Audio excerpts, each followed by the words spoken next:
I should have known something was off the moment we stepped into the photographer's studio that Saturday morning.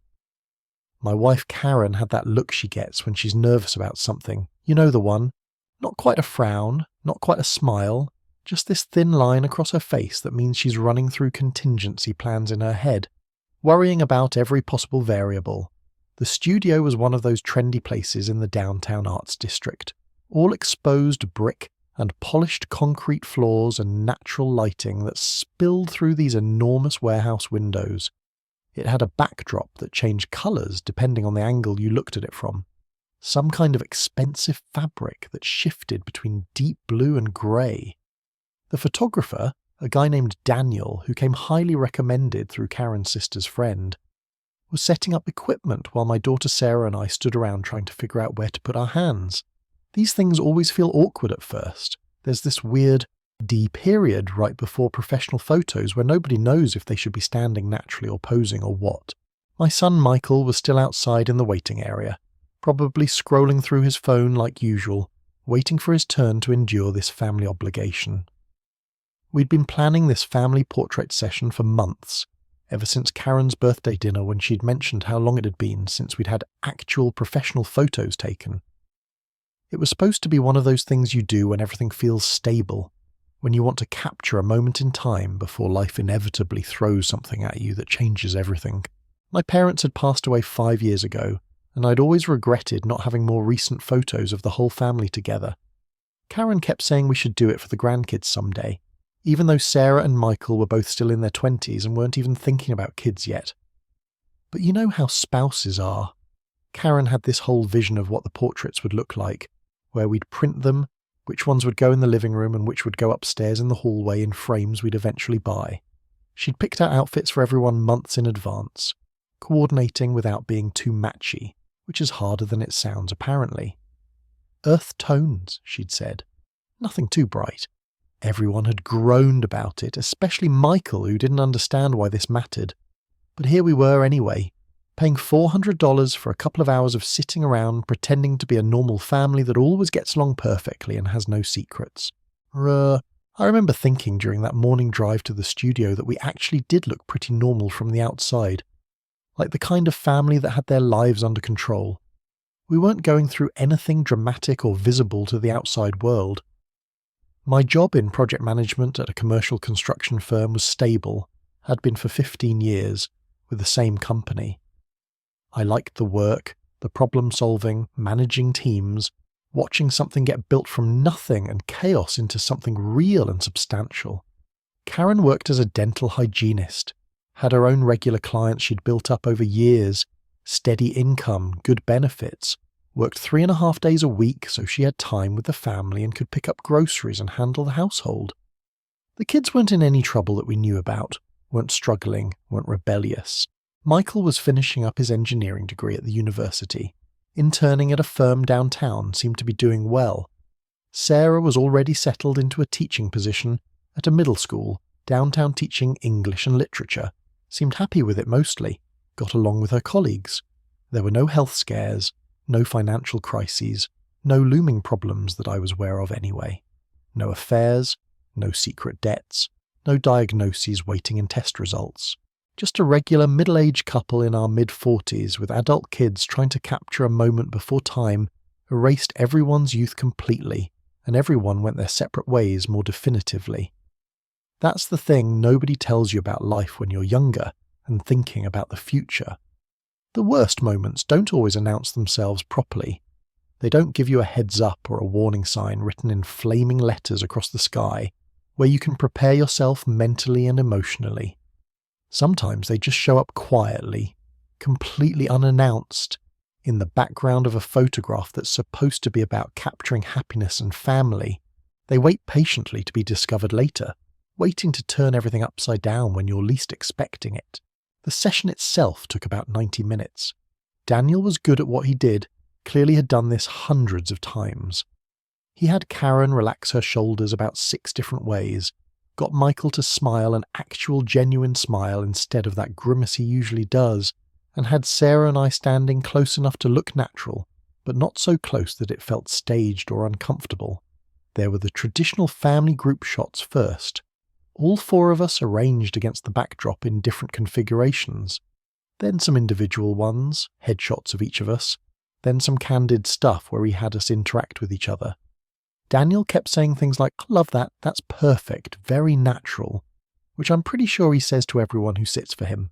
There was some laughing, some actual tension, when Michael made a joke that was a little too edgy and Sarah got genuinely annoyed for a minute. But then Michael apologised and we moved on. The photographer had us sit on a bench for some shots, had us standing closer then farther apart, had Karen hold my arm a certain way. He adjusted the backdrop lighting multiple times, stepped back to look through his camera, made adjustments, had us shift inches in one direction or another. By the end, after all those different poses and configurations and location changes around the studio, we were all tired of smiling and ready to be done. Karen looked satisfied though, which was the main point of the whole endeavour. She'd gotten what she wanted, which was professional portraits that looked natural but still polished and nice enough to print and display.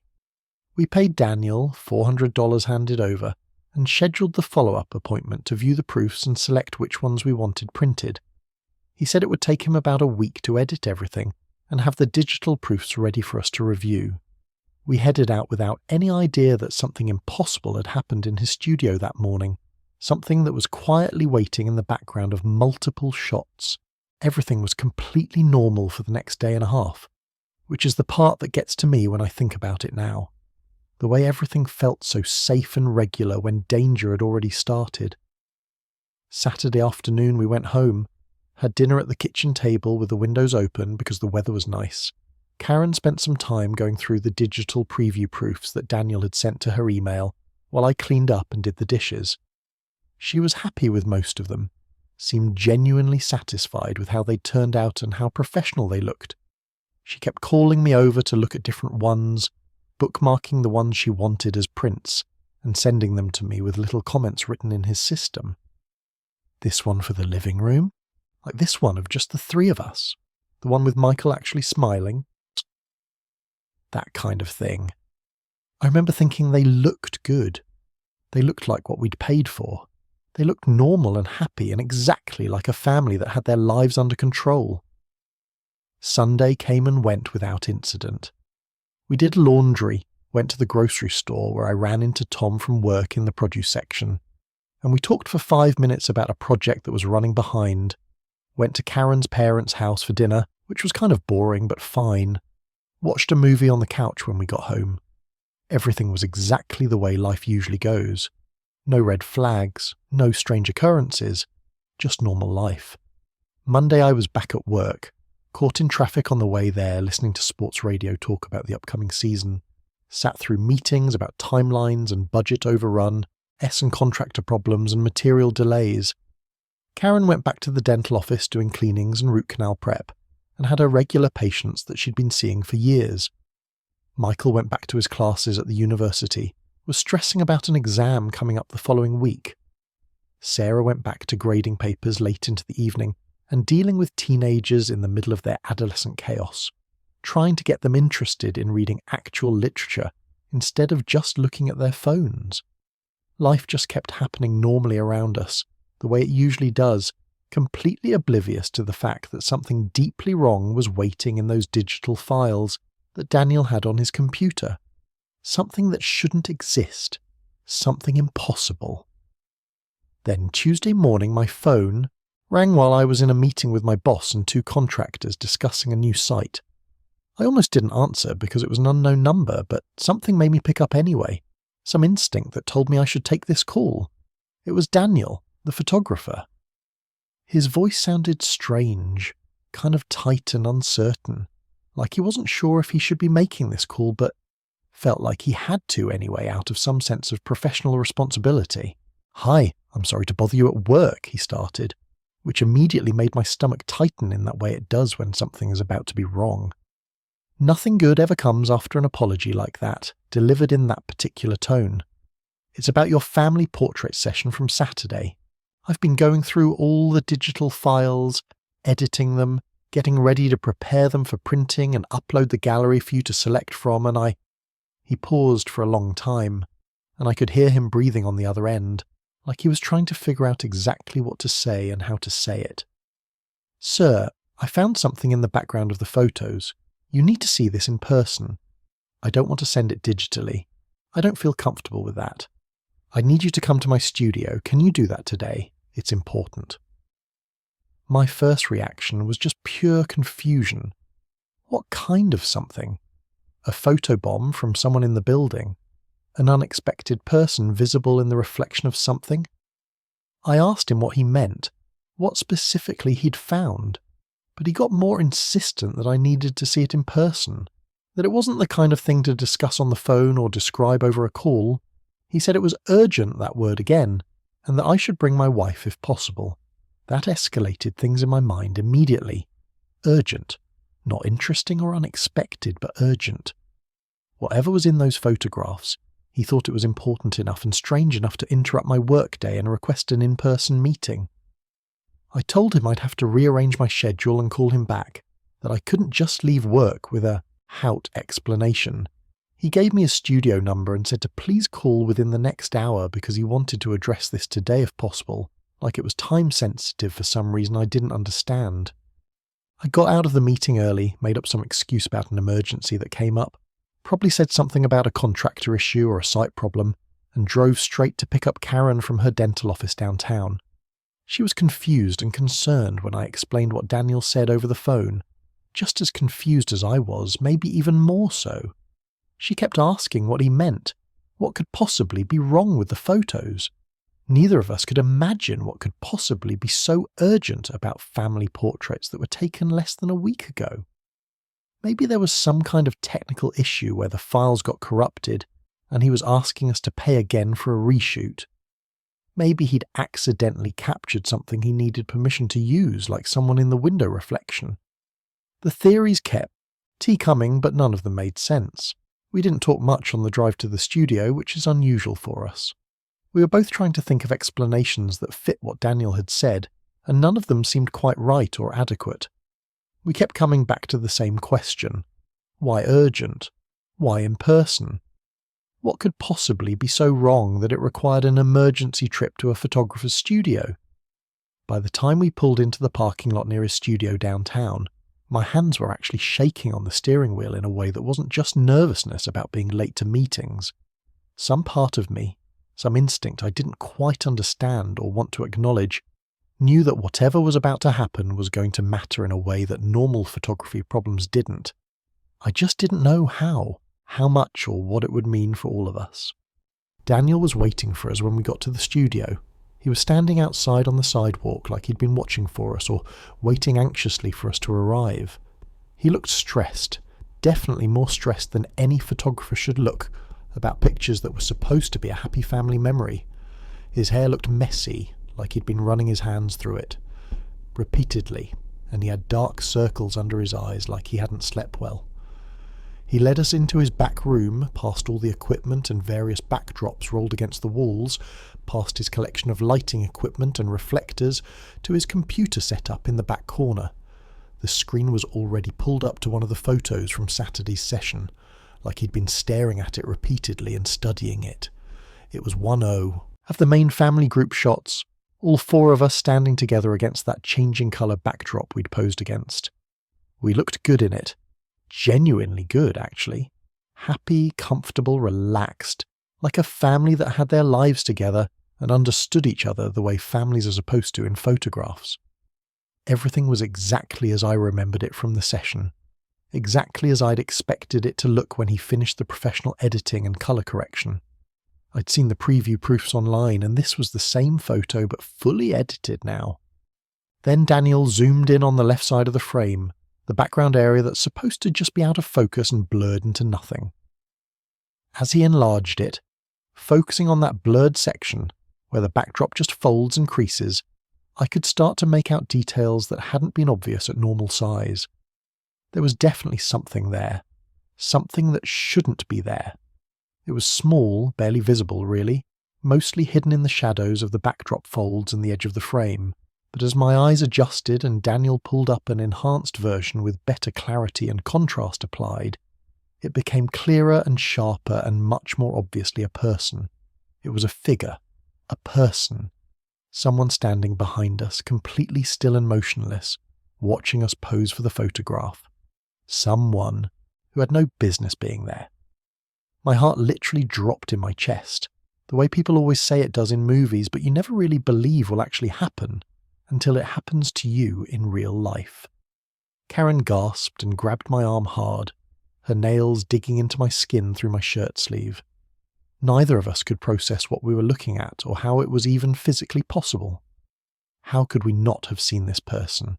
How could they have been standing there the entire time without anyone noticing? That figure wasn't there when the photos were taken. I'm absolutely certain of that. I would have seen someone standing that close to us, that close to our family group. Daniel would have definitely said something, yet there it was, captured perfectly in the digital file, a person watching us, a person that nobody else had been aware of during the session. But the worst part, the thing that made all the blood drain from my face and the room start to feel too small and too warm, was that I recognised who it was, or at least I thought I did. The face was partially obscured, half in shadow, hidden behind the backdrop folds, but there was something about the shape of it, the posture, the way they were standing with their shoulders positioned a certain way. It felt horrifyingly familiar in a way I couldn't quite explain out loud to Karen or Daniel. Karen kept asking me what it was. What was I seeing? Why did I suddenly look like I'd just seen a ghost or received terrible news? I couldn't answer her. I was still staring at the screen. Daniel kept explaining that he'd noticed it when he was doing his initial edits and culling through the files, that he hadn't thought much of it until he started zooming in and enhancing different parts of the photos, and that's when he realised this was something genuinely strange and concerning. The figure was too clear, too defined once you looked at it. It wasn't a trick of light or shadow or some weird reflection or blur from camera movement. It was a person. An actual human being standing in his studio on Saturday morning while we posed for a family portrait, hidden almost perfectly behind the backdrop folds like they were trying not to be noticed. But they were there anyway. I asked Daniel if anyone else had been in the studio that day. He said no, absolutely not. It had been just him and our family. He locked the doors during shoots, always did, as a matter of privacy and security for his clients. He'd done it that morning before we arrived and locked it again after we left. He even checked his security camera footage after I mentioned my concern, rewound it and watched the entire recording from that morning, and it showed nothing unusual at all. Nobody came in during our session. Nobody left either. The studio was secure the whole time, locked tight, and recorded on camera from multiple angles. I asked him to show me the footage. He pulled it up on a different monitor, and we watched the grainy video of the studio entrance and hallway. Nothing, just him setting. G-up equipment, us arriving and going into the back area, him working, then later us leaving and him walking us out. No other person entered the building during the entire session. No one. Yet there she was anyway, captured permanently in the photographs, standing there watching us. Because I was almost certain now that it was a she, even though her face remained mostly hidden and obscured by the backdrop shadows. The posture, the hair barely visible in the shadows and at the edge of the frame, something about the way she was positioned relative to us, slightly off to the side and back, almost like she was trying to be as inconspicuous as possible, while still remaining visible if you looked closely. It all felt wrong in a way I couldn't quite articulate clearly to Daniel or Karen. It felt like seeing something that shouldn't exist, something that violated the basic laws of physics or logic that we understand about the world. Daniel kept saying he didn't understand it either, that he'd been doing professional photography for 20 years and had never seen anything like this before. He said he'd spent the entire last 2 days examining the photos, comparing them, zooming in from different angles, trying to figure out what he was looking at and whether it was real. The figure appeared in 3 different shots from the session. 3 shots, in each one slightly different position but always there, always in the background, always watching us. Karen was getting scared now, getting very scared. She kept asking questions rapidly, her voice getting higher and more panicked with each one. How did someone get in? How did nobody see them? What did it mean? Was this some kind of security breach at the studio? Were they in the studio the whole time watching us? Could they still be there somewhere? She grabbed my hand hard enough that I could feel her nails cutting into my palm. I was still staring at the screen, at those 3 images that Daniel had pulled up side by side, each showing the same impossible figure in slightly different positions. In one, she's more in profile, head turned slightly. In another, she's more facing toward the camera, face still obscured but visible. In the third, she's looking down, shoulders slumped slightly. Didn't have any answers for Karen. I was still trying to process what I was looking at, trying to convince myself I was misidentifying the figure somehow, that my mind was playing tricks on me and seeing what I was afraid to see because of what day it was or because of some underlying trauma I hadn't processed. I looked away from the screen, trying to calm my breathing and my racing heart, but I couldn't stop thinking about the face. The way the light caught it from that angle, the specific shape I recognized so clearly even obscured by shadow, the way her shoulders were positioned, the length of her hair visible at the edge. But deep down, in that place where your gut instinct lives, and you can feel when something is seriously wrong with absolute certainty, I knew exactly who I thought T was, and that person was supposed to be dead. She had been dead for 7 years. I had been at the funeral myself. I had helped carry the casket. I had thrown the first handful of dirt into the grave myself. I had watched it go down into the earth. So how was she standing in the background of our family portrait session, watching us smile for the camera 7 years after we buried her? And more importantly, why was Daniel calling me about this the moment he realised what he was seeing? So how was she standing in the background of our family portrait session, watching us smile for the camera 7 years after we buried her? And more importantly, why was Daniel calling me about this the moment he realised what he was seeing? I told him I didn't know. I told him I had no explanation. But that was a lie. Well, not a complete lie anyway. The truth was more complicated and stranger than just not knowing something. The truth was that I was trying very hard not to know what I was looking at, because knowing what I was looking at meant accepting something that didn't fit into the way I understood the world to work. The air in the room felt suddenly very thick and hard to breathe. Karen's grip on my arm hurt, but in a way that was grounding, that connected me to something physical and real in a moment when nothing felt real anymore. I asked Daniel to show me the full resolution versions of all 3 images side by side. He pulled them up on his main monitor and we stood there in silence. Karen's hand still gripping my arm hard enough to leave marks, and I studied each one carefully, methodically, like a detective examining a crime scene or a coroner conducting an autopsy.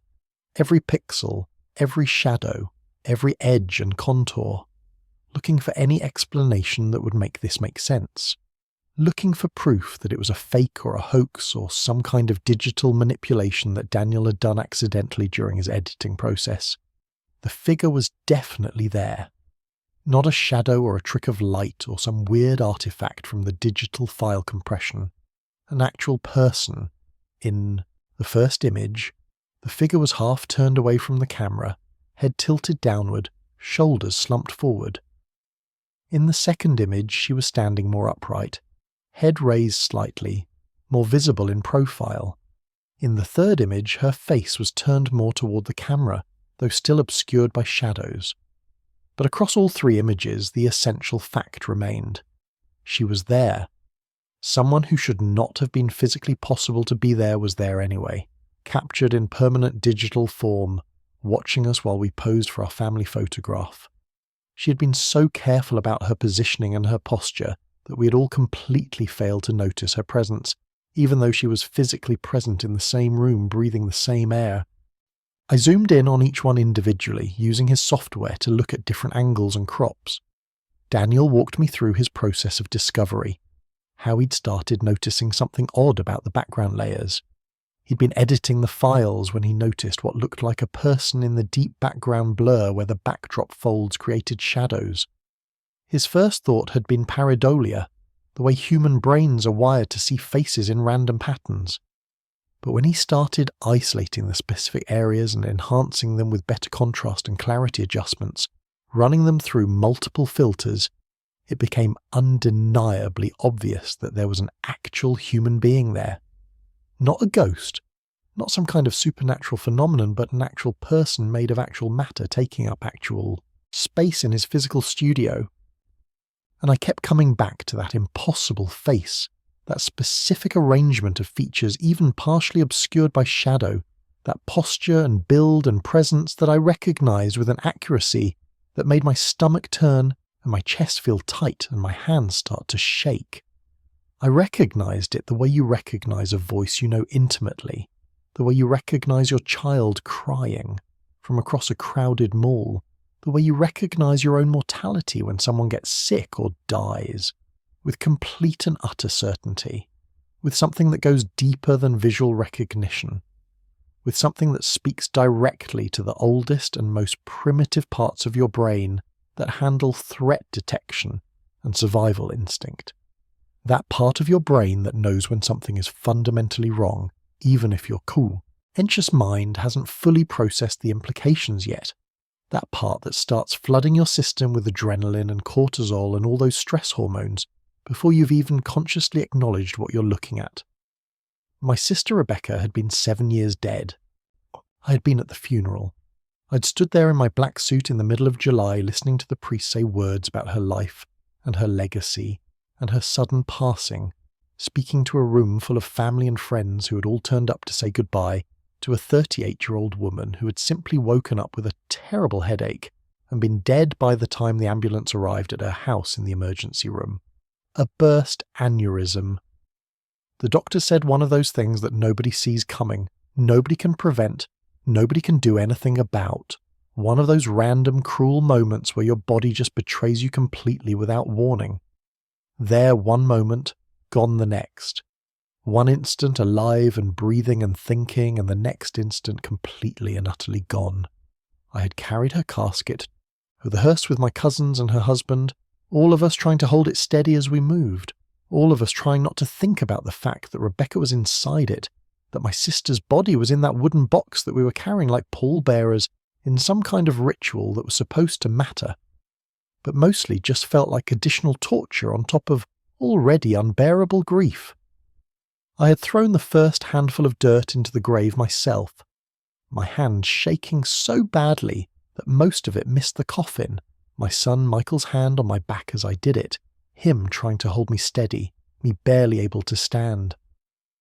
I had watched her coffin get lowered into the ground on those ropes and covered with dirt, watched the grave diggers shovel dirt on top of her, watched until the casket was completely and fully buried, and there was just a mound of dark earth where my sister had been. I had stood there until the grave was completely filled in, and the grass was being raked over the top of it.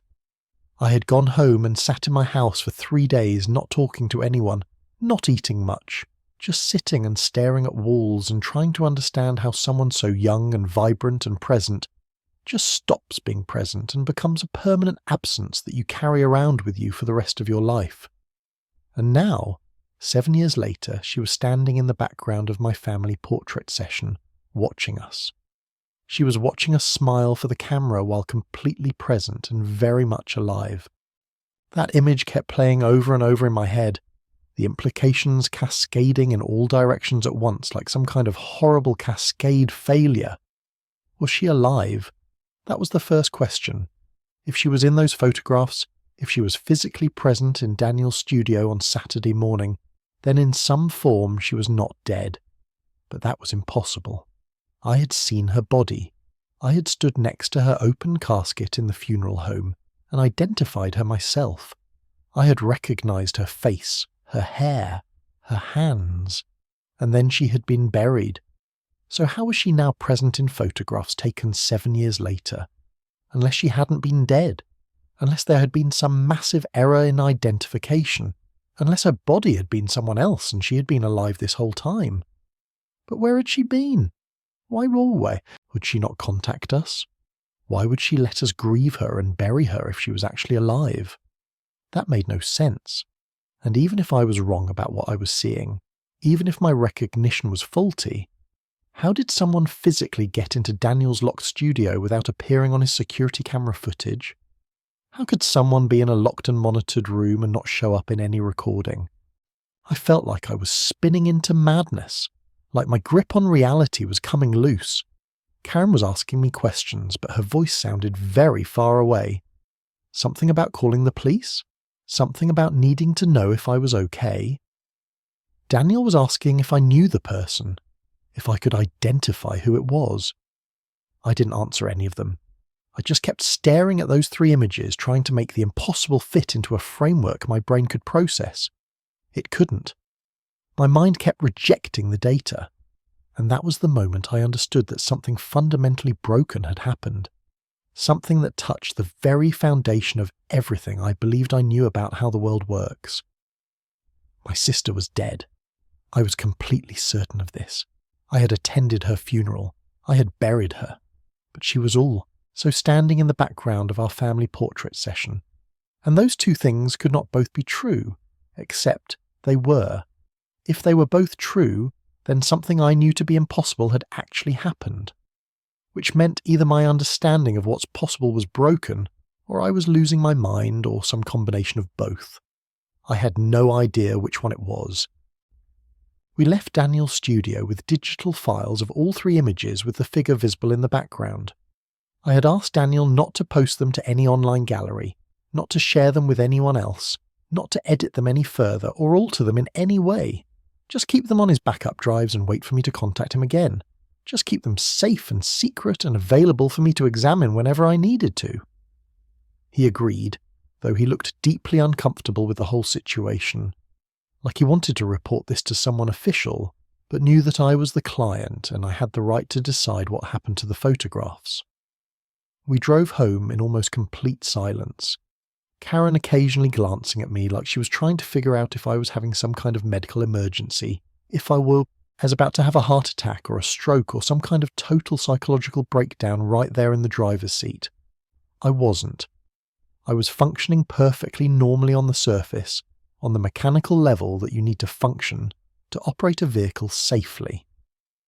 I was driving the car properly, stopping at red lights, turning at the appropriate intersections, following the rules of the road with precision and care. I was probably being more careful than usual, gripping the steering wheel too tightly, checking my mirrors obsessively, driving slightly under the speed limit. But inside my head I was falling apart completely, spiralling through increasingly elaborate theories about what could possibly explain what I had just seen, each theory branching off into multiple other theories, creating, this complicated web of explanations that didn't quite fit together or make sense. When we got home, I went to my office and closed the door and pulled out the old files I kept in the filing cabinet. The ones I hadn't looked at in years. The ones I'd stored away carefully after the funeral in a manila folder that I had labelled with Rebecca's name, Rebecca's death certificate, the official obituary from the newspaper where they had printed her life in a 3-paragraph summary, the funeral programme with her photo on the front and the order of service inside, the insurance paperwork and the funeral home invoices and all the documentation that comes with arranging someone's funeral. All of it. And I went through it all methodically, looking for something I had missed before, some detail that didn't add up or explained what I was seeing or proved that I was mistaken. Everything checked out. Everything was documented correctly and officially. Her death date, July 15th, 7 years ago. The cause, ruptured cerebral aneurysm. The location, her home. The coroner's signature at the bottom of the death certificate. All of it official and recorded and locked into the permanent institutional record of the state of the city and the medical examiner's office. Rebecca Eleanor Carmichael, age 38. Cause of death, ruptured cerebral aneurysm. It was all there in black and white and official seals. It was all legal and official and absolutely, completely, undeniably real. Except there was a woman who looked exactly like Rebecca, standing in the background of my family portrait session, watching us smile for the camera, and I couldn't figure out how both of those things could be true at the same time. The contradiction was so complete and so absolute that it seemed to bend the fabric of reality. I didn't sleep that night. I sat in my office with those files spread out on my desk, staring at photographs of Rebecca from years past, from childhood, from high school, from her wedding day where she was radiant and happy, trying to find something in those images that would help me make sense of what I had seen in Daniel's studio. But the more I looked at the photographs, the more certain I became. The figure in the background of my family portrait was undeniably, unmistakably Rebecca. The way she stood, her specific posture even when trying to hide herself, the shape of her face even half obscured in shadow, the specific quality of her presence, something ineffable and completely recognizable to someone who had known her as long as I had. It was her. It was absolutely her, and I had no explanation for it. I had no framework for understanding it. I had no way to make sense of it. By the time Karen came into the office around 4 a.m. and found me still sitting there with the files spread out on my desk and tears streaming down my face, I think she knew something had shifted fundamentally inside me. She didn't ask me questions anymore. She just made coffee silently and sat with me and waited. She was good like that. Good at understanding when someone needed silence more than they needed answers or explanations or logic. We sat together in my office as the sun came up slowly, and neither of us spoke about what we'd seen. We just sat in the dark before dawn and waited for the world to make sense again. It didn't, and I was increasingly certain that it wouldn't. The sun came up and the day began, and nothing made any sense at all. The next few days were strange and disconnected, and felt like they were happening to someone else rather than to me. I called in sick to work on Tuesday, something I had never done in 15 years at the company, something I made up some vague excuse about, probably something about a stomach bug or the flu or just not feeling well.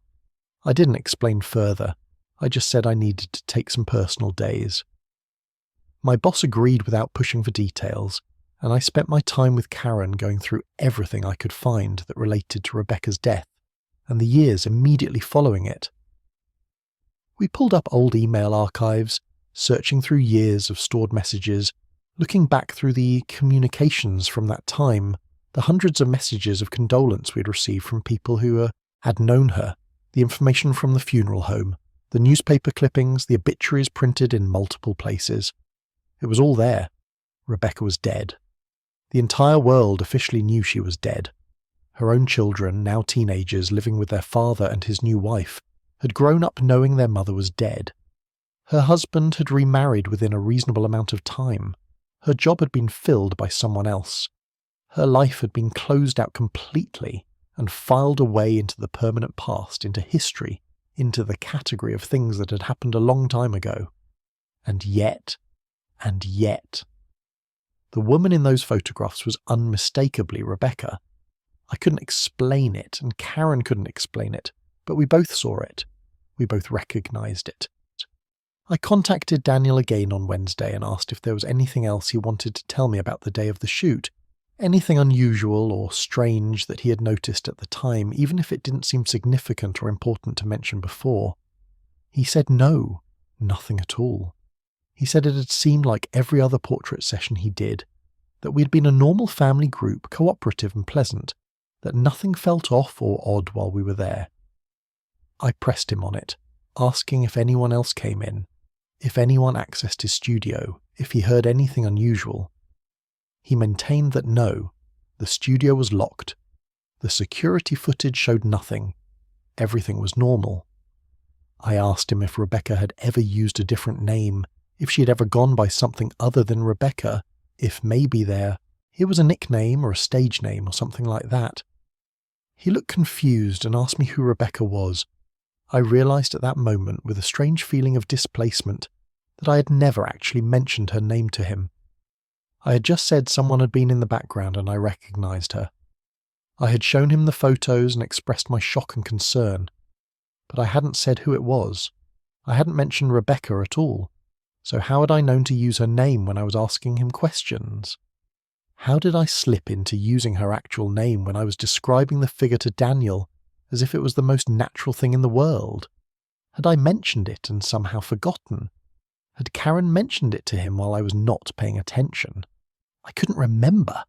I couldn't reconstruct the conversation occur, a telly in my mind. The whole interaction was becoming blurry in my memory, overlapping with other conversations, merging together into a kind of confused fog of unclear communication and unclear information. I was losing track of what I had said, to whom and when I had said it. I was starting to feel genuinely disoriented and confused. It was like trying to read a book where every few pages someone had switched out the pages and replaced them with pages from a completely different book. Something with a totally different plot and characters and tone and logical consistency. Nothing quite fit together properly anymore. Everything felt slightly wrong and out of place in a way I couldn't quite articulate or explain to anyone. The breakthrough came on Friday afternoon, 5 days after we'd gone to see Daniel. 5 days of investigating and searching and losing my mind gradually. Karen and I were going through old boxes of photographs and documents that we had stored in the attic. Dusty boxes that we hadn't looked at or opened in years, maybe over a decade. Wedding announcements, baby photos, school pictures, old report cards, all the detritus of family life accumulated over decades and boxes.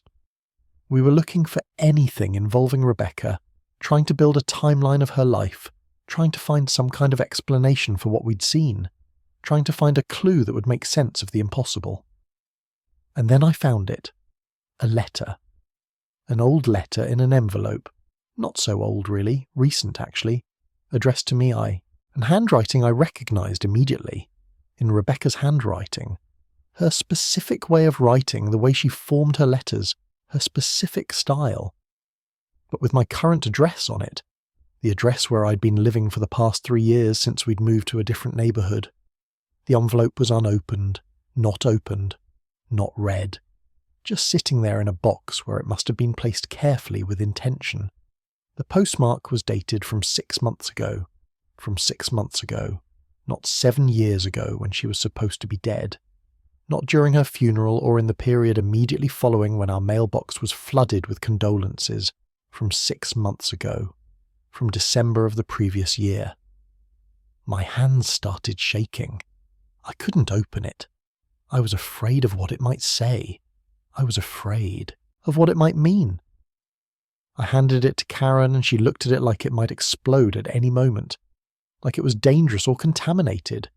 She opened it carefully, almost reverently, and pulled out a few pages of handwritten letter, and she started reading it silently, her eyes getting wider and wider as she progressed through the pages, her face going pale.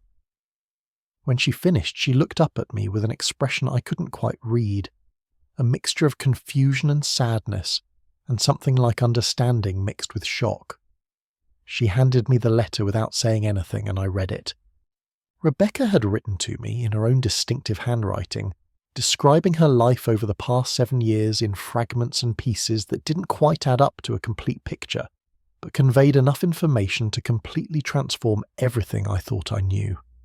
She explained that she'd left town the day after a particular event had happened, something traumatic that she didn't want to detail explicitly in the letter, but said I would understand when I really thought about it, when I dug back into my memories of what happened around the time she disappeared.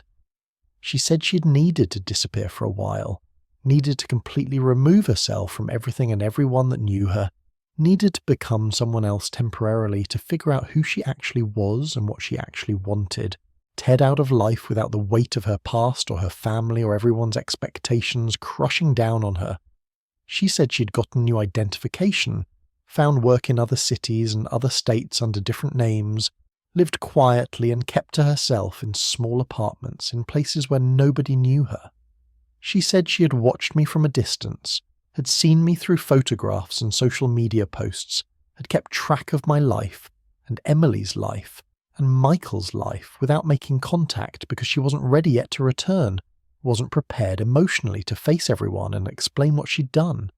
But she said she was getting ready now. She said she was planning to make contact soon, within the next few weeks or months, that she needed to do it slowly and carefully. She said she wanted to explain everything in person, and that she was deeply sorry for causing me pain and for making me think she was dead, for putting me through the torture of grief and burial and permanent absence. She said the funeral had been staged using a body that had been made to look like her, borrowed through connections she'd made in her new life in that underground world she had entered, and that it had been necessary to make sure that nobody would come looking for her, or try to contact her, or convince her to come back before she was ready. She said she was sorry about that too, sorry about the deception and the pain it had caused. She said she had watched the funeral from a distance, had been there somewhere nearby, had grieved what was lost in her old life, and then the letter just ended. No sign, a cure, no date at the bottom, just ended mid-thought like she'd run out of things to say or run out of emotional energy to continue writing it, like she'd hit some kind of emotional limit and couldn't push past it. And I was holding this letter in my hands, this physical proof that my sister was alive, that she had been watching me from the shadows, that she had been 7 years not dead but living some kind of secret life, somewhere far away from everyone who had known her before, and now I had visual proof too. She had come back. She had come to Daniel's studio without revealing herself fully. She had hidden in the background and watched our family get photographed, in our normal happy family moment. She'd been there the whole time observing us. She was trying to tell me something. She was trying to make me notice her. She was trying to prove that she was real, that she was alive, that everything I thought I knew about her death was a carefully constructed lie. And I had no idea what to do with any of this information, or how to process it, or what was supposed to happen next. I sat holding that letter and read it again, and then again. The third time through, I noticed details I'd missed, references that seemed incomplete, conversations requiring context she hadn't fully provided. She mentioned a date I only half recognised, the day she decided to leave. I went back to my filing cabinet and pulled out calendar pages and old emails from 7 years ago, trying to reconstruct that week. What had happened that was traumatic enough to make her abandon her entire life? It had to be something so terrible that faking her death seemed reasonable. Karen hovered in the doorway asking if I was okay, if I needed water, worried about my health. But I couldn't stop. I needed to understand, and then I remembered. There had been an incident at her workplace, something involving her boss, unwanted advances, a complaint she'd filed then withdrawn after the company threatened her career. She had talked to me about it the week before she disappeared, had asked for advice, and I had given her the typical father response. Fight back, document everything, contact a lawyer, don't let bullies push you around, justice will prevail. And she had decided to disappear instead. She had decided that becoming someone else was preferable to reliving the trauma in a legal proceeding, that abandoning everything was better than facing what her life had become. And I had given her permission to make that choice by insisting she should fight. The letter continued with more specific details about those 7 years. She had travelled to different states over the first year, working under assumed names, using fake identification that her connections had provided. She had worked in restaurants, retail stores, anywhere that would hire someone without checking references. She had lived in small apartments paid for in cash, had avoided making friends, had kept herself completely isolated. She had watched our family from a distance through social media, through photographs that people posted, through public records and newspaper archives. She knew when my mother died, had attended the funeral from the parking lot of the church in a car she was driving, had watched me grieve a second time because of her. She said that had nearly broken H, a fur that she had almost come forward then, had almost revealed herself and ended the suffering. But she hadn't. She'd convinced herself she wasn't ready, that the wounds were too fresh, that revealing herself would only hurt more people. She'd gotten therapy while away, working with a counsellor under a different name, unpacking what had happened to her at work. She said therapy had helped her understand that none of it was her fault, that her boss's actions had been predatory and deliberate, that the company's response was about protecting themselves. But therapy hadn't fixed the shame, hadn't fixed the feeling that she was damaged goods. Over time, she had built a more stable life. She had found work in a different field, had gotten better at passing as someone other than herself, had built routines that felt almost normal. She had watched my children grow up through social media, had sent birthday cards anonymously, had left small gifts for them at school during holidays. She'd become a ghost haunting the edges of our family's life, present but invisible, caring but unable to connect. And then she said something that made my heart stop. She had moved back to the city 6 months ago. She had found work and an apartment just across town from where I lived. She had been close the entire time. She had been close enough to make contact dozens of times and hadn't. But then the family portrait session had been too tempting. She'd found out about it somehow, had managed to get access to Daniel's studio through someone she knew, and she had hidden herself in the background of the portraits intentionally. She was trying to communicate with me without having to confront me face to face. She was trying to tell me she was here. She was trying to say she was ready now, that the time had come, that she couldn't hide anymore. So I did what seemed like the only logical thing to do. I wrote her back. I took out paper and I wrote her a letter, something I hadn't done since I was a teenager when her friends mailed me letters at summer camp. I wrote about how angry I was, how hurt I was, how I couldn't understand how she could have put me and the entire family through that kind of suffering. I wrote about attending her funeral, about standing in the rain at the cemetery while they lowered her casket into the ground, about the specific moment when I threw the first handful of dirt onto the coffin and heard it hit with that dull sound that I will never forget. I wrote about the nightmares I'd had for years, where I saw her face in the casket, where I watched her die over and over again in my dreams, where I woke up gasping for air like I was drowning in grief. I wrote about how my mother had never recovered from the loss, how losing Rebecca had accelerated her own death, how she had carried that trauma until her body just gave out, how I watched my mother's light dim and eventually extinguish because she couldn't survive the knowledge that her daughter was gone. I wrote about her children and how they had grown up with a mother-shaped hole in their lives, how they had asked questions that I couldn't answer, how they had carried guilt and abandonment issues and a sense of loss that they didn't fully understand but carried anyway. I wrote about how unfair it all had been, how selfish it seemed, how wrong I felt it was to make those choices without considering what it would do to everyone around her. But then I also wrote about how I understood. I wrote about how trauma does things to people, how it reshapes you from the inside out, how sometimes survival means burning your entire life down and starting from scratch, how sometimes the only way to save yourself is to kill yourself in the eyes of everyone else, to become someone new who carries no history and no pain from the person you used to be. I wrote that I was sorry I had pushed her to fight instead of listening to what she actually needed, which was to escape, which was to run, which was to become someone else. I wrote that I forgave her, even though I wasn't entirely sure I did, even though I knew I would need time and space to work through the anger and the betrayal and the grief of having lost her twice, first to death and then to the knowledge that she had chosen to stay dead. I wrote that we needed to meet, that we needed to talk face to face, that we needed to try to rebuild something from the wreckage of what her leaving had created.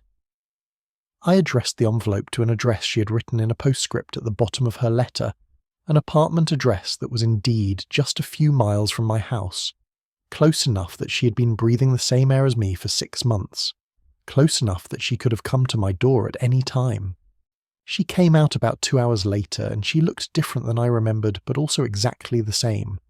She had changed her hair, dyed it a different colour, lost weight, aged in ways that 7 years absolutely accounts for, with lines around her eyes that spoke of trauma and healing and the slow work of learning to be alive again. But her posture was the same, the way she moved through the world with that careful deliberation that I recognised immediately, the specific shape of her face that I carried in my memory like a photograph I could access at will even after all these years. She looked at the letter in her mailbox and I saw her hand shake. She looked around like she knew someone was watching, like she was afraid this was some kind of trap. She looked directly at my car and our eye, met across the distance, and I felt something crack open inside my chest. Some wall that I had carefully constructed over 7 years of grief suddenly collapsing, suddenly giving way to something I couldn't name or contain. She went back inside and I sat in my car trying to breathe, trying to process what was happening, trying to understand that the person I had mourned was alive, was real, was just meters away from me. An hour later, her car pulled out and she drove towards my house. I drove separately, arriving maybe 10 minutes after she did, and I found her sitting on my front porch in the early morning light, looking small and terrified and beautiful, looking like a person who had spent 7 years learning how to carry her own weight and had finally run out of places to run. Opened my car door and I walked toward her and she stood up to meet me. For a long moment we just looked at each other. 7 years compressed into that moment. 7 years of grief and absence and impossible separation, suspended between us like something alive and breathing. I could see the tears on her face. I could see her hands trembling at her sides. I could see the relief and fear warring inside her, the knowledge that she was about to face the consequences of her choices, and also the understanding that she couldn't spend another day hiding. And then I reached out and I hugged her, and she fell into my arms and she cried like she hadn't cried in those entire 7 years, like she was releasing all the tears she'd been holding back, like her body finally understood that she was safe, he was home, that whatever happened next, she didn't have to face it alone. We sat on my porch for hours, we didn't go inside, we just sat there and we talked, and she told me more about her life, about the specific nights when she thought about killing herself, about the moments when she almost reached out but pulled back at the last second because the shame was still too fresh. She told me about a night in Denver when she had dialed my number and listened to it ring 3 times before hanging up, terrified of what my voice would do to her.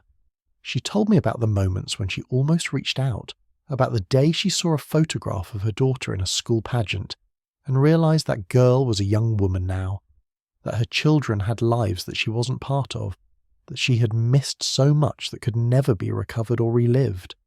She told me that looking at H, their daughter's face in that photo had nearly broken her, that she had sat in her small apartment and cried for hours because the loss was so complete, so total, so permanent. She told me about the people she had been, the different names and identities she had inhabited, how each one had felt like a mask that she wore until it became her skin, until she forgot who she was underneath. She said there had been moments when she wasn't sure if she was running toward a new self or just running away from the old one, and that distinction had felt important. But she couldn't quite figure out where one ended and the other began. She told me about the job she had now, working in accounting for a non-profit, about how she had built a quiet life but a lonely one, a life where nobody really knew her, where, if she went to work and came home and existed in a state of careful invisibility, she said she'd become so good at being nobody that she had almost forgotten how to be somebody.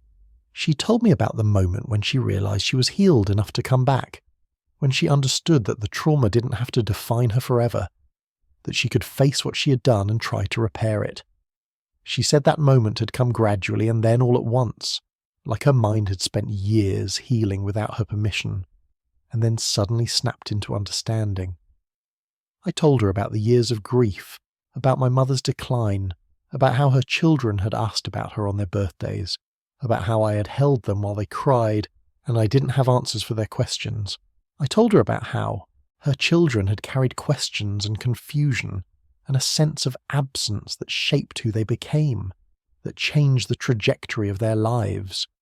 I told her that I didn't know if I could forgive her yet, that I needed time, that revealing herself like this was a start, but it wasn't the end of what needed to happen. I told her that we had a long road ahead, that there were other people who needed to know, that her children deserved the truth even if that truth was complicated and painful, and something that would take years for them to process and understand. I told her that I loved her, but I was also still very angry, that both things were true and would probably remain true for a long time. She nodded and she said she understood, that she expected nothing less, that she wasn't asking for a full forgiveness, that she was just grateful to have the chance to try to be part of our lives again, even if that part was small and limited and filled with complicated emotions. The days after that meeting moved slowly, carefully, deliberately. We sat on that porch for most of the day, just talking, just existing together in the space that had been empty for so long. Rebecca told me about places she had lived, about people she had met, about jobs she had worked, an apartment she had rented, and the careful way she had constructed a life that nobody would ever pay attention to.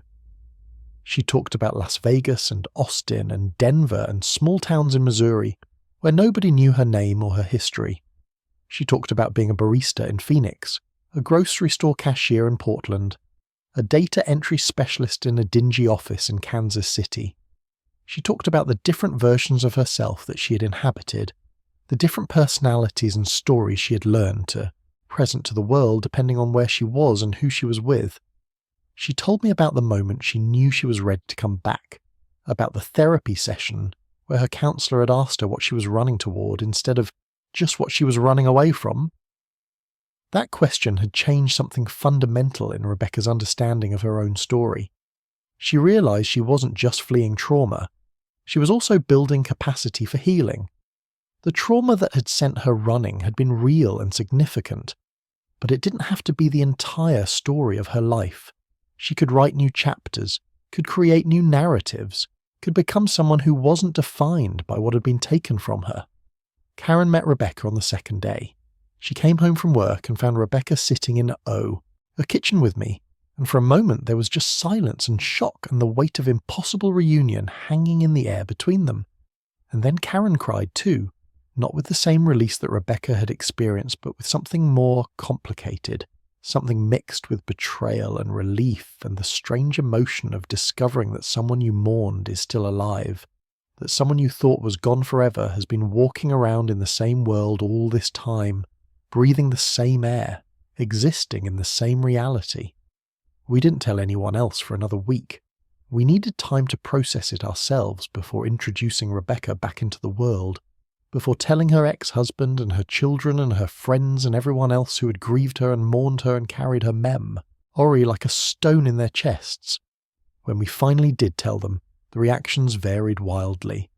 Her ex-husband seemed more angry than anything else, angry at the deception, at being made to raise their children believing their mother was dead when she wasn't. He demanded explanations and Rebecca gave them, accepting his anger, understanding that he deserved to feel betrayed even if she couldn't undo what she had done. He asked her how she could have let their children suffer like that, how she could have been so selfish, how she could have prioritized her own healing over their well-being. Rebecca didn't have good answers to those questions.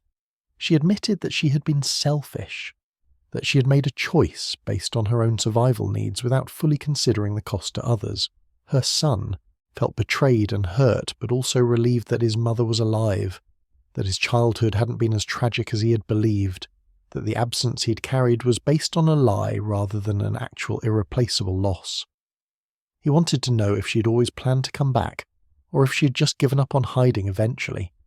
He wanted to know if this meant they could have a relationship now, or if she was just appearing briefly before disappearing again. He needed reassurance that this return wasn't temporary, that his mother was actually committing to being part of his life. Her daughter struggled the most, struggled with the understanding that her mother had chosen to abandon her, had chosen to miss her entire adolescence and young adulthood, had chosen isolation over connection for 7 years. She yelled at Rebecca about the birthday parties she hadn't attended, about the high school graduation her mother had missed, about the college decision that she had made without any parental guidance or support. She yelled about the nights she had cried, wishing her mother was there, and the times she'd blamed herself for her mother's death, wondering if there was something wrong with her, something about her that made her mother choose to die. She needed time before she could begin to forgive her mother for choosing to remain dead, and that time was going to be measured in months or years, not days or weeks. But over time, with therapy, and with Rebecca being honest about her choices, they began to rebuild something that resembled a family relationship. It was slow work, the kind of work that requires infinite patience and the willingness to revisit the same wounds over and over again until they finally, eventually, start to scab over. The process was not fast and it was not easy. There were moments when I still felt angry, when I thought about my mother dying believing her daughter was dead, when I thought about how differently my mother's final years might have been if she had known the truth, when I thought about the years I'd carried that grief like a stone in my chest, the weight of it never getting lighter, just becoming a permanent part of how I moved through the world. There were moments when I wanted to ask Rebecca what gave her the right to make that choice for all of us. What made her think that her survival was more important than our knowledge of our survival? But then I would remember her sitting on my porch with tears streaming down her face, and I would remember what trauma does to people, how it distorts your thinking and makes choices that are completely rational from the inside look absolutely insane from the outside. But there were also moments when I realised that being angry at Rebecca was a luxury I could no longer afford, that we had been given a second chance that most families don't get, that Rebecca had been right to understand that sometimes the only way to survive is to disappear and become someone new, at least until you're healed enough to come back. I sat with Karen one evening about a month after Rebecca had reappeared in our lives, and I told her that I thought I finally understood what had happened, what Rebecca had been trying to do. She hadn't been running away from us. She had been running toward herself, toward the person she needed to become to survive what she had endured. The photograph in Daniel's studio had been her way of saying that she was done running, that she was ready to come home, even though home had changed and she had changed and everything about that return was going to be complicated and difficult and painful. But it was also going to be real. Rebecca now works at the same non-profit she had found while hidden away, and she has moved back into a place closer to our family, a small apartment about 15 minutes from my house. She visits for holidays and family dinners, still learning how to navigate being known again after so long being unknown, still working through the placated emotions of reunion, and the slow work of rebuilding trust and connection with people who grieved her as dead. She brings wine to dinner and asks questions about what people are working on, and tries to be present in a way that doesn't feel forced or desperate. She's learning how to be a sister again, an aunt to her children, part of a family structure that continued without her for 7 years. I look at her sometimes across a dinner table, and I still can't quite believe that she's there, that the impossible has happened, that the person I buried has come back from the grave not through some miracle, but through her own determination to heal and come home. Sometimes I catch her staring out the window with this expression on her face like she's still not quite convinced that this is real, that being known is actually possible, that she's allowed to take up space and exist openly and be part of people's lives without hiding. The story of Rebecca doesn't have a neat ending or a clean resolution. What it has is continuation, the messy ongoing work of a family learning how to exist together after an impossible separation, learning how to forgive and heal and build something new from the wreckage of loss and deception. What it has is the knowledge that sometimes when something is broken enough, when the pain is deep enough, people do impossible things. They disappear. They die while living. They hide in the background of family photographs waiting for someone to finally see them. And sometimes, if they're lucky, if the people who love them haven't given up entirely, they's yet to come home. What I learnt from this experience is that grief is not the opposite of joy, it's the other side of the same coin. You can't love someone without risking the possibility of losing them. You can't build a life without building the capacity to have that life disrupted. You can't be a family without being vulnerable to betrayal. Rebecca taught me that the worst things that happen to us don't have to define us forever, that we can survive our own decisions and the decisions other people make about us. She taught me that sometimes the most courageous thing a person can do is disappear and rebuild themselves from the ground up, and sometimes the most courageous thing is to come back and face what you've done. The day after our family portrait session, the photographer called and de-changed everything. What I got in return was more valuable than any photograph could ever be. I got my sister back.